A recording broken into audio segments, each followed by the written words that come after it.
ताज्या बातम्या पाहण्यासाठी महासंग्राम मराठी न्यूज चॅनलला सबस्क्राईब करा आणि अपडेट रहा। अखेर वाल्मिक कराड सीआयडी समोर सरेंडर। पहा काय म्हणाले मुख्यमंत्री देवेंद्र फडणवीस। नमस्कार मित्रांनो, महासंग्राम मराठी यूट्यूब चॅनल आपल्या सर्वांचे स्वागत।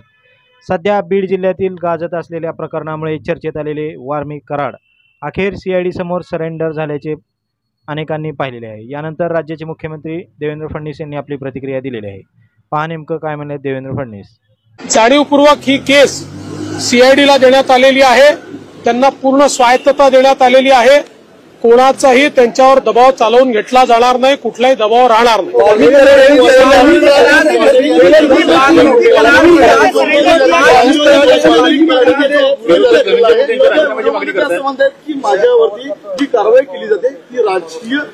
कोणी काही म्हणत असलं तरी पोलीस जो काही पुरावा आहे या पुराव्याच्या आधारावरच या ठिकाणी कारवाई करतील।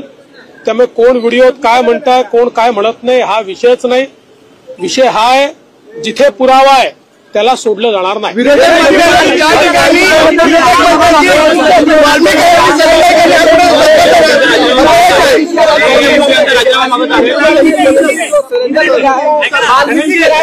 मला तुम्ही इतके लोक एका वेळी बोलता की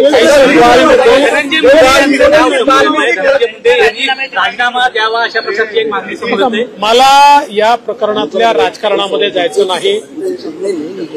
मी पहिलेपासून सांगतो, कोणाही विरुद्ध पुरावा असेल तर द्या, ज्याच्या विरुद्ध पुरावा असेल आम्ही शोधतोय, कोणाजवळ दुसरा जो असेल त्यांनी पण द्यावा।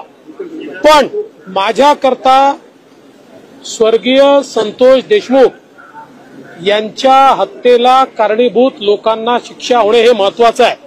काही लोकांना केवळ राजकारण महत्वाचं आहे, त्यांचं राजकारण त्यांना लखलाभ, त्यांच्या राजकारणाने मला वाटत नाही की काही फार त्याच्यात काही फायदा होईल।